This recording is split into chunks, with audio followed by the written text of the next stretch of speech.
10 de mayo de 1996. El alpinista indio Taiwan Palajor formaba parte de una expedición al Everest que tuvo lugar durante uno de los desastres más horribles en la historia del montañismo. En su camino de regreso desde la cima, una ventisca envolvió la montaña. La visibilidad cayó rápidamente y las cuerdas fijas quedaron enterradas bajo gruesas capas de nieve. Taiwan se refugió del viento helado bajo una roca en lo alto de la zona de la muerte. Solo y sufriendo mal de altura, exhaló su último aliento. Y lo que sucedió en esa montaña conmocionaría al mundo y dejaría uno de los legados más inquietantes jamás vistos en el Everest. Desde un valle aterrador lleno de los restos de alpinistas hasta un proceso geológico inusual que cambia la montaña cada año. Hoy les voy a contar 7 verdades increíbles sobre el Everest, que son tan extrañas y francamente aterradoras que parecen mitos. Bienvenidos a Extreme. Desde la década de 1950 miles de alpinistas han intentado conquistar el monte Everest. Han desafiado temperaturas bajo cero, tormentas violentas y un terreno tan peligroso que un solo paso en falso puede significar un desastre, pero no todos logran regresar a casa. Más de 200 alpinistas permanecen congelados en las laderas del Everest, lo que le ha dado un apodo escalofriante, el cementerio al aire libre más grande del mundo. Y lo que hace que esta escalada sea tan aterradora es que incluso los montañistas más preparados están a solo minutos de una catástrofe. Avalanchas, desprendimientos de hielo y tormentas que aparecen de la nada pueden ocurrir sin previo aviso, dejando a los alpinistas en serios problemas. Esto es exactamente lo que le sucedió a Taiwan y a otros 7 alpinistas el 10 de mayo de 1996. Taiwan trabajaba para la policía fronteriza indotibetana y estaba acostumbrado a las grandes altitudes y a las condiciones peligrosas de las montañas del Himalaya, pero ese día en particular, ni siquiera su entrenamiento pudo ayudarle. Muchos alpinistas en la montaña ese día fueron tomados por sorpresa cuando el clima cambió drásticamente. Las velocidades del viento alcanzaron hasta 70 millas por hora y las temperaturas bajaron a menos 31 grados Fahrenheit.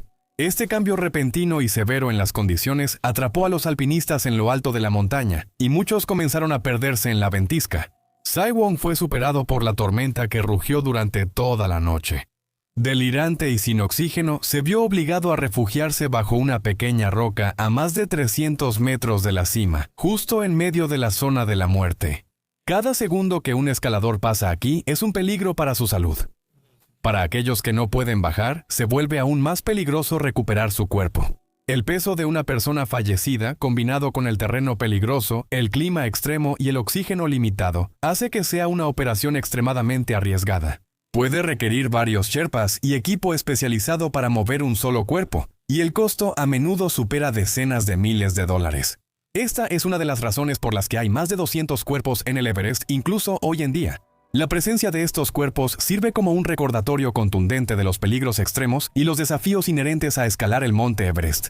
Mientras Taiwan estaba sentado solo en el Everest, es posible que temiera que su cuerpo se convirtiera en otro punto de referencia congelado en sus altas cumbres. Es difícil imaginar la ansiedad que llenaba su mente mientras se acurrucaba hecho un ovillo, asustado y esperando que alguien pudiera salvarlo, pero no iba a llegar ayuda. Y esta pequeña cueva de roca se convirtió en su lugar de descanso final. Se conoció como la Cueva de Botas Verdes, llamada así por las botas de colores brillantes en sus pies, y sus restos mortales guiarían a otros escaladores hacia la cima durante casi 20 años antes de ser trasladados a un lugar más apartado. Botas Verdes o Taiwan fue una de las 8 personas que trágicamente perdieron la vida durante el infame desastre del Everest de 1996. Para aquellos que mueren en la zona de la muerte y sus alrededores, sus cuerpos quedan en la montaña y hoy en día cientos yacen esparcidos a lo largo del camino hacia la cima. La enorme cantidad de cuerpos congelados en el tiempo en la cima del Everest nos lleva a nuestra segunda verdad. Una sección particular de la montaña es conocida como el Valle del Arco Iris. Aunque podrías pensar que esta es una zona donde coloridas banderas de oración ondean al viento y los escaladores se reúnen para hablar de sus logros, estarías equivocado. En realidad, se refiere a una sección de la montaña ubicada justo debajo de la cresta norte. Y escondida entre ellos está una de las historias más inquietantes del Everest. Una tragedia tan inolvidable que los escaladores le dieron un apodo escalofriante. Un pequeño desvío en medio de este caos. Si quieres ser parte de la comunidad extrema, obtener acceso anticipado a nuestros videos y encuestas exclusivas, únete a nosotros en Patreon. Nos vemos ahí. Ubicado en la infame zona de la muerte, el nombre Valle del Arco Iris proviene de las chaquetas, tiendas y equipo de colores brillantes de muchos escaladores que dieron su último aliento en la montaña. Sus cuerpos congelados permanecen esparcidos por las laderas heladas, y como otros en el Everest, sirven como puntos de referencia para los escaladores que marcan su camino hacia la cima. Una de las razones por las que hay tantos cuerpos sin vida en el Valle del Arco Iris es por su peligrosa ubicación. Se encuentra justo en medio de la zona de la muerte. A estas altitudes de 8.000 metros o más de 26.000 pies, el aire contiene solo alrededor de un tercio del oxígeno que se encuentra al nivel del mar. Ahora, esta extrema falta de oxígeno, conocida como hipoxia, hace que sea increíblemente difícil para el cuerpo humano funcionar, lo que lleva a un grave deterioro físico y mental. En mayo de 1998, Francis Arsentiev y su esposo Sergei emprendieron una ambiciosa expedición por la ruta del Collado Norte hacia la cima, pero el destino no estaba de su lado. Su travesía fue brutal, y se vieron obligados a luchar contra el clima extremo, el terreno traicionero y la amenaza constante de avalanchas. Pero Francis era una mujer de inmensa determinación y paciencia. Siguieron adelante, impulsados por su sueño compartido, aclimatándose poco a poco al aire peligrosamente enrarecido de la zona de la muerte. Para el 22 de mayo ella había logrado su sueño y se encontraba en la cima del mundo, convirtiéndose en la primera mujer estadounidense en llegar a la cumbre del monte Everest sin oxígeno suplementario. Sin embargo, el triunfo fue breve. El descenso del Everest suele considerarse más peligroso que el ascenso, y para Francis y Sergei se convirtió en una lucha por sobrevivir. El agotamiento, la deshidratación y la grave falta de oxígeno comenzaron a hacer mella. Francis empezó a experimentar mal de altura y una fatiga extrema. En algún momento durante su descenso, Francis y Sergei se separaron. Las circunstancias exactas siguen siendo poco claras, pero esta separación inició una cadena trágica de acontecimientos. Más tarde, un equipo uzbeco y otros alpinistas encontraron a Francis en mal estado de salud, acostado cerca del segundo escalón a aproximadamente 26.200 pies sobre el nivel del mar. Ella estaba apenas consciente, sufría de congelación severa y los efectos debilitantes de la altitud extrema. Sus últimas palabras aún persiguen a los alpinistas hoy en día. No me dejes sola. Por favor, suplicó. Los alpinistas que se encontraron con Francis enfrentaron un dilema ético imposible. En la zona de la muerte, donde la supervivencia es primordial y los recursos son escasos, intentar un rescate completo de un alpinista incapacitado a menudo significa arriesgar la propia vida. El aire es demasiado enrarecido, el terreno demasiado traicionero y el cuerpo humano demasiado frágil como para cargar a otra persona por una distancia significativa. A pesar de sus esfuerzos por brindarle algo de ayuda, al final tuvieron que dejarla atrás para salvarse ellos mismos. Francis Arsentiev murió el 23 de mayo de 1998. Su cuerpo permaneció en la montaña, preservado por el frío extremo. Su apariencia tranquila, como si solo estuviera dormida, le valió el conmovedor apodo de la Bella Durmiente del monte Everest. El cuerpo de Francis yacía congelado en el infame Valle del Arco Iris, y su chaqueta morada se convirtió en uno de los muchos colores que resaltaban contra el fondo de la nieve blanca. Los cuerpos que quedan en el monte Everest tienden a estar extremadamente bien conservados debido a las temperaturas bajo cero y los bajos niveles de oxígeno. De hecho, los cadáveres y su equipo a menudo pueden permanecer tal como estaban cuando cayeron en la nieve por primera vez, incluso décadas después. Francis permaneció en la montaña durante casi una década antes de que su cuerpo finalmente fuera trasladado a un lugar más privado, lejos de la ruta de escalada. Su historia es un sombrío recordatorio de los peligros de la zona de la muerte del Everest y sirve como una poderosa advertencia para que los escaladores afronten la subida con el máximo respeto, preparación y precaución.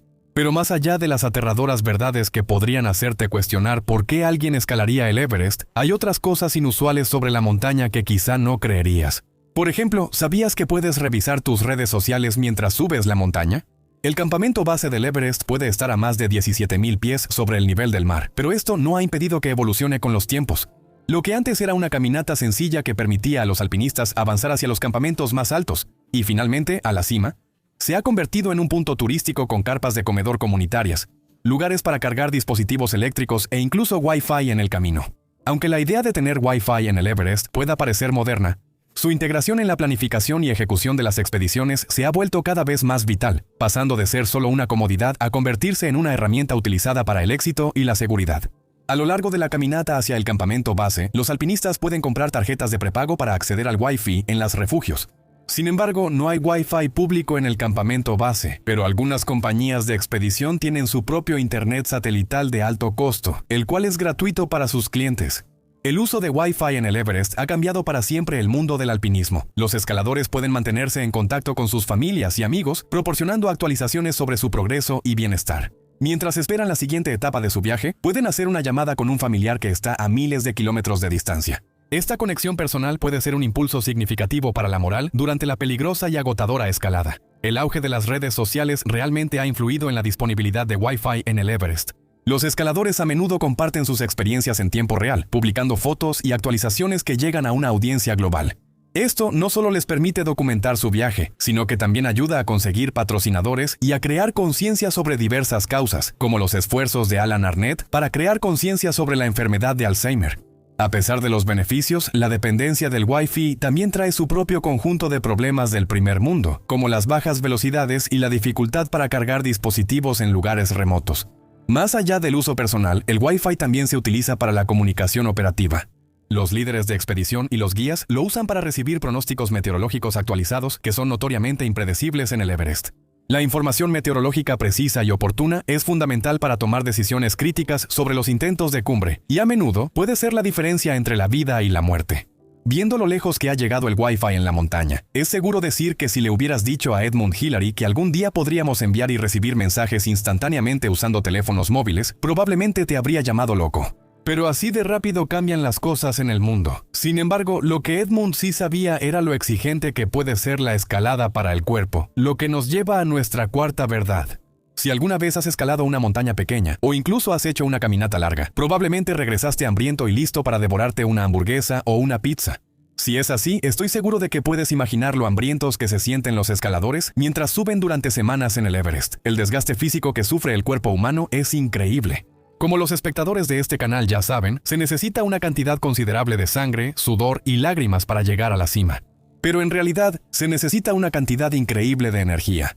El escalador promedio puede quemar hasta 10.000 calorías por día mientras está en la montaña. Para poner eso en perspectiva, la ingesta calórica diaria típica de un adulto es de alrededor de 2.000 a 2.500 calorías.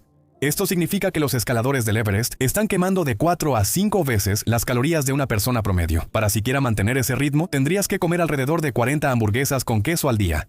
Perder esta cantidad de calorías se debe a una combinación de factores. En primer lugar, la actividad física prolongada de la escalada, que a menudo dura de 10 a 12 horas al día, es increíblemente exigente. Los escaladores están constantemente subiendo, cargando mochilas pesadas y navegando por terrenos desafiantes. La energía requerida solo para la contracción muscular es significativa. En segundo lugar, el frío extremo obliga al cuerpo a gastar una enorme cantidad de energía solo para mantener la temperatura corporal interna. Tiritar, incluso de manera sutil, quema calorías y la tasa metabólica del cuerpo aumenta para generar calor en temperaturas bajo cero. Sin embargo, las demandas calóricas se disparan aún más en la infame zona de la muerte. En este ambiente con poco oxígeno, cada movimiento se vuelve increíblemente difícil, y el cuerpo lucha por realizar funciones básicas. Aquí, el gasto calórico puede alcanzar la asombrosa cantidad de 20.000 calorías por día. Pero, ¿es siquiera posible comer tanta comida en un solo día? ¿Cuánto crees que realmente podrías comer de una sola vez? Dínoslo en los comentarios. La razón de este aumento tan drástico es la grave falta de oxígeno. A estas altitudes extremas hay menos oxígeno disponible para que las células del cuerpo produzcan energía de manera eficiente. El cuerpo tiene que trabajar mucho más para realizar las mismas tareas. Para lidiar con esta pérdida de calorías en la montaña, los escaladores priorizan alimentos altos en calorías y de fácil digestión y tratan de beber muchos líquidos para mantenerse hidratados. Los refrigerios pequeños y frecuentes son fundamentales. Estos incluyen frutas secas, nueces, galletas saladas, barras energéticas y chocolate. Estos son ligeros y fáciles de preparar simplemente agregando agua hirviendo, lo que los hace prácticos para los campamentos en lo alto de la montaña. A pesar de estos esfuerzos, la pérdida de peso es casi inevitable. Incluso los montañistas bien entrenados pueden perder de 13 a 23 kilos durante una expedición de 3 meses. Pero incluso ante el hambre abrumadora junto con la pérdida de apetito debido a la altitud, cientos de alpinistas cada año hacen todo lo que está en sus manos para alcanzar la cima de esta montaña icónica. Pero a veces, cuando llegan ahí, suceden cosas extrañas. Se quedan atrapados en un embotellamiento. ¿Te imaginas estar exhausto después de escalar durante semanas o incluso meses solo para encontrarte con una larga fila en la cima de la montaña? Esta es la realidad para muchos alpinistas que, con mucho esfuerzo, logran llegar a la cima.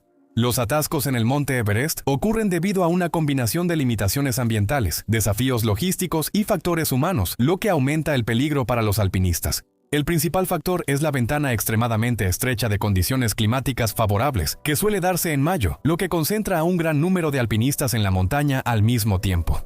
Esto puede resultar en que más de 100 personas intenten llegar a la cima al mismo tiempo. Para quienes se han quedado atrapados en la cima, lo comparan con el tráfico en hora pico. Los alpinistas pueden quedarse atascados en secciones críticas de la montaña, incluyendo el escalón Hillar y la arista de la cima.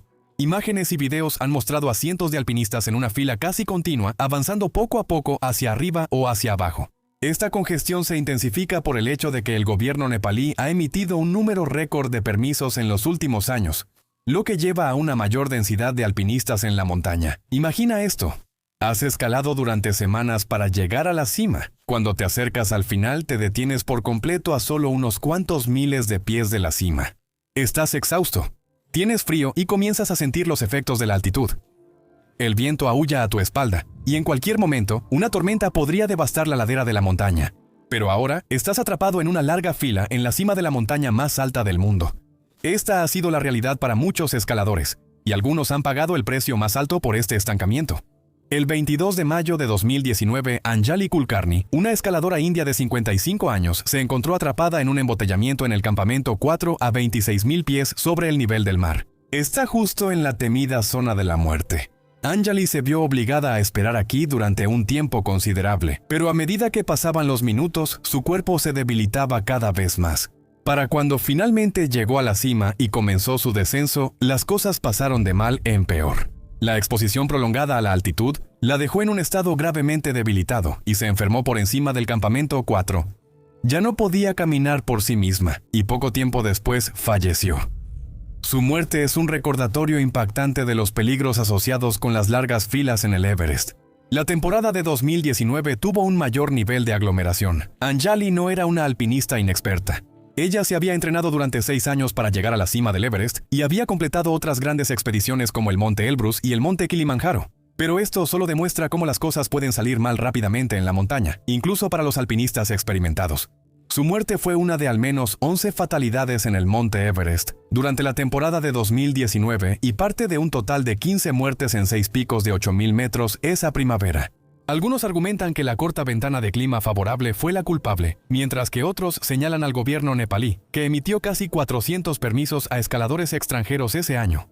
Después de enfrentar acusaciones, el Departamento de Turismo de Nepal emitió un comunicado y rechazó abiertamente las afirmaciones de que las condiciones de hacinamiento contribuyeron directamente a las muertes, atribuyendo la mayoría de las fatalidades al mal de altura. Pero, ¿tú qué piensas? ¿Debería el gobierno limitar la cantidad de permisos que emite para garantizar la seguridad de los escaladores y que los atascos sean menos frecuentes? Para aquellos que logran llegar a la cima del Everest y regresar a casa con sus familias, pueden decir con orgullo que han conseguido algo que el 99% del mundo nunca logrará. Han seguido los pasos de Hillary y Tenzing y han logrado algo increíble. Pero ¿sabías que cualquiera que alcance la cima del Everest en 2025 habrá escalado una montaña ligeramente más alta que la que escalaron Hillary y Tenzing? ¿Y si te dijera que este titán no es estático? ¿Y si te dijera que el mismo suelo bajo su corona helada sigue empujando hacia el cielo, haciendo que una escalada ya monumental sea aún más formidable? La verdad es que la montaña más alta del mundo sigue creciendo. Este fenómeno es impulsado principalmente por varios procesos geológicos, incluyendo la continua colisión de placas tectónicas. A medida que la placa indoaustraliana choca con la placa euroasiática, sigue empujando hacia arriba las cordilleras del Himalaya. Los científicos han utilizado equipos especiales para medir este aumento y han determinado que desde finales de los años 90, la montaña se ha movido unos cuantos centímetros hacia el noreste e incluso ha subido una fracción de centímetro cada año debido a estas fuerzas. Específicamente se estima que la tasa de cambio vertical debido a la tectónica de placas es de alrededor de 4 milímetros o 0.16 pulgadas por año. Aunque ciertamente es un crecimiento pequeño, es fascinante saber que el Everest ha crecido varios centímetros desde que Hillary lo conquistó por primera vez en los años 50.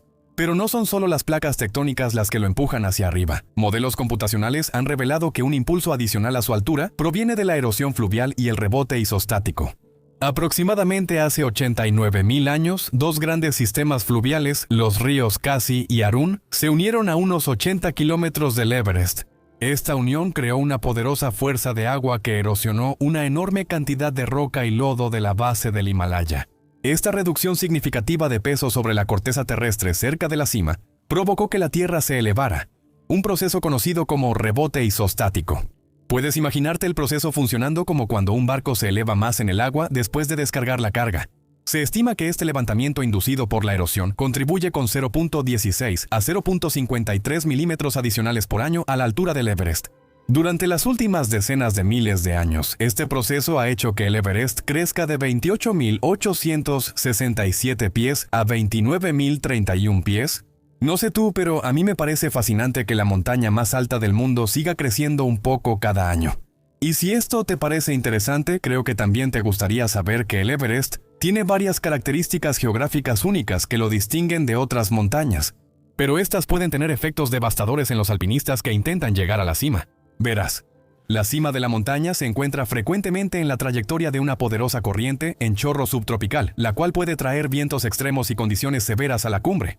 Estos fuertes vientos devastan la cima del Everest durante gran parte del año, especialmente durante la temporada de escalada, cuando los alpinistas deben esperar ventanas de clima tranquilo entre la actividad de la corriente en chorro. Por eso los alpinistas normalmente buscan una ventana de buen clima, cuando la corriente en chorro se desplaza temporalmente hacia el norte, alejándose de la cima del Everest. Esto normalmente ocurre a principios o mediados de mayo, impulsado por el monzón del Océano Índico. Durante estos periodos, la velocidad del viento puede bajar a menos de 30 millas por hora, que generalmente se considera la velocidad máxima segura para las expediciones guiadas. Una ventana similar, aunque menos estable y más fría, puede ocurrir a finales de octubre y principios de noviembre, cuando se acerca el invierno. Sin embargo, durante la peor parte del año, los vientos cerca de la cima pueden alcanzar hasta 200 millas por hora, lo que se considera tan fuerte como un huracán de categoría 5. Cuando la corriente en chorro está directamente sobre la cima, las condiciones se vuelven casi incompatibles con la vida. Estos vientos son tan fuertes que literalmente podrían arrojar a los escaladores fuera de la montaña. Pero para imaginar realmente la fuerza detrás de estos vientos, tenemos que verlos como algo más que ráfagas fuertes. Son fuerzas sostenidas e implacables que pueden arrancar tiendas de campaña, romper el equipo y, lo más aterrador, hacer que los escaladores caigan en aberturas de la montaña. El peligro no es solo la fuerza física. La corriente en chorro también impacta significativamente la presión del aire.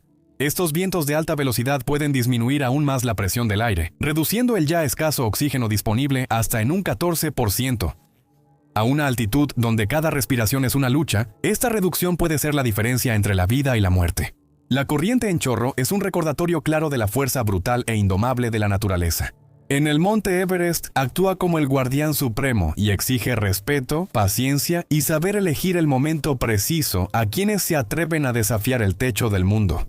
Y una de las muchas verdades increíbles del Everest es tan absurda y aterradora que no parece real. ¿Conocías alguno de los datos que compartimos en el video de hoy? ¿Y cuál te sorprendió más? Cuéntamelo en los comentarios. Gracias por ver el video y nos vemos en el próximo. Mantente audaz y vive con valentía.